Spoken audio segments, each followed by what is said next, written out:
दोघंही पोट टेकीने बोललेलो आहोत. कारण ज्या पद्धतीने यांचा कारभार चाललेला आहे, हा कारभार केवळ मुंबईच नव्हे तर आपलं आयुष्य गिळायला चाललेलं आहे. अनेक ठिकाणी आता त्यांच्याकडून पैशाचं वाटप सुरू झालं. या तक्रारी माझ्याकडे येत आहेत. त्या तक्रारी आपण पोलिसांकडे आणि निवडणूक आयोगाकडे करतोय. पण पोलीस काय किंवा निवडणूक आयोग काय वरून जसा आदेश येईल तसंच बघताय. जागा आपल्याला जायचंय कारण आयुष्य आपलं आहे. त्यांच्याकडे पैसा आहे, सर्व काही आहे. पण आज मी फक्त पहिल्या वॉर्डातून इथे या वॉर्डात येईपर्यंत तुम्ही सर्वजण कसे राहता हे पाहत आलेले. कुठे गटाराचं पाणी रस्त्यावरती आले, कुठे रस्ते खोदलेले आहेत, तिथेच वडापाव आहे, तिथेच देवानिकांच्या फ्रेंड्स आहेत. हे सर्व आयुष्य हे आपण सुधरू शकतो आणि आपण सुधरून दाखवलं होतं. गेल्या 4 वर्षामध्ये यांनी मुंबईची तिजोरी लुटून नष्ट केलेली.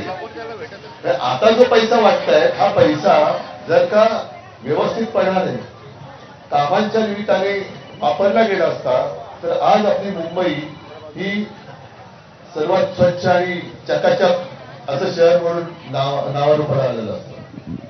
असो, अजूनही काही वेळ गेलेली नाही, पण त्यांची वेळ ही आता शेवटची आहे. काल सुद्धा आपण पाहिलं असाल, प्रचंड खुर्च्यांच्या समुदायाला मुख्यमंत्र्यांनी संबोधित केलं. पाहिलं ना, म्हणजे याला जिथे तिथे खुर्च्याच दिसतात. सत्तेची पण खुर्ची आणि समोर श्रोते नसतातच, तिथे सुद्धा खुर्च्याच असतात. पण काय खुर्च्यांचा प्रतिसाद होता, प्रचंड प्रतिसाद खुर्च्यांचा. आणि त्या खुर्च्यांचा प्रतिसाद पाहून मुख्यमंत्र्यांनी सुद्धा काय कंठ फुटला होता. हे सगळे बकवास लोक आहेत. यांना मुंबईशी काही पडले नाहीये. मुंबई खतम करायची.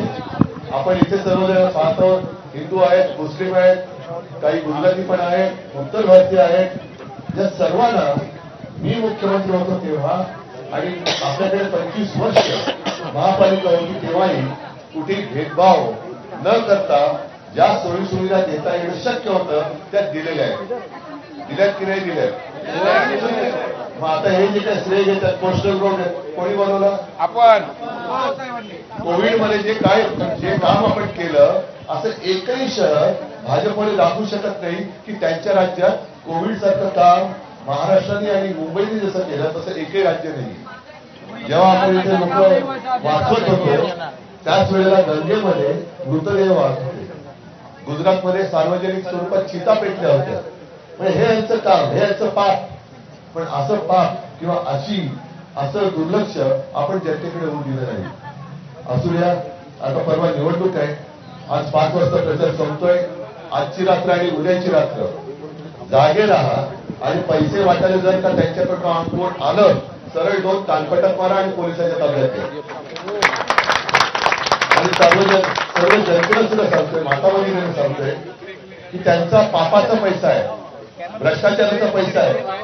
तो पापाचा पैसा घरात घेऊन आपलं आणि आपल्या कुटुंबियांचं आयुष्य बर्बाद होऊ देऊ नका. सत्तापेक्षा सत्य महत्वाचं आहे. आणि तुम्हाला निरोगी आरोग्यासाठी शिवसेना, महाराष्ट्र नवनिर्माण सेना आणि आपले राष्ट्रवादी, जिथे मशाल असेल तिथे मशाल, जिथे इंजिन असेल तिथे इंजिन आणि जिथे तुतारी असेल तिथे तुतारी, या निशाण्यांवरती आपलं मत नोंदवून आपलं आयुष्य हे चांगलं करा. एवढ्याच तुम्हाला शुभेच्छा देतो. धन्यवाद. जय हिंद, जय महाराष्ट्र.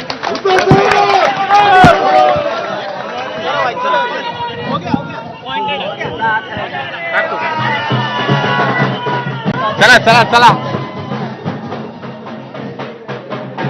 बोलणार थोडी.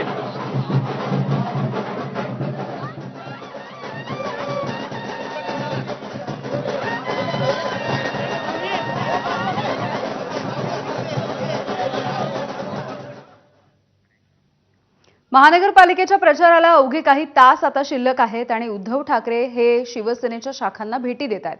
यावेळेला उद्धव ठाकरे यांनी विरोधकांवरती निशाणा साधलाय.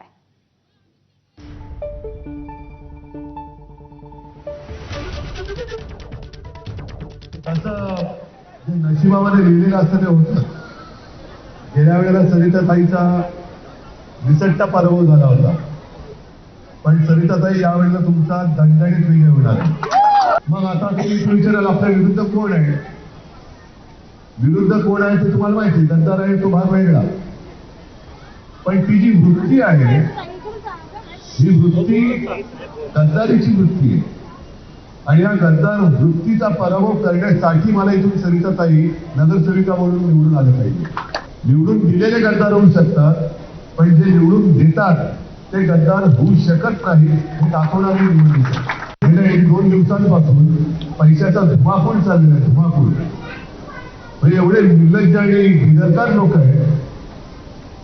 सगळ्यांच्या सोशल मीडियावरती आलं असेल, काल ठाण्यात गेलो होतो, तिथे सुद्धा आपल्या आणि मनसेच्या उमेदवारांना ऑफर केलं गेलं होतं.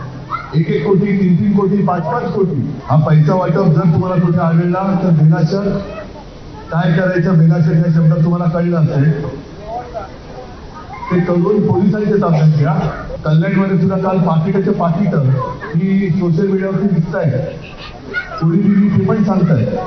तर ही पाकिटं घेऊन आयुष्य विकू नका. डोंबिवलीमधल्या तुकाराम नगरमध्ये भाजप आणि एकनाथ शिंदे यांची शिवसेना यांच्यामध्ये जोरदार राडा झाला. डोंबिवलीमधल्या प्रभाग क्रमांक 29 मध्ये मैत्रीपूर्ण लढत होतीये.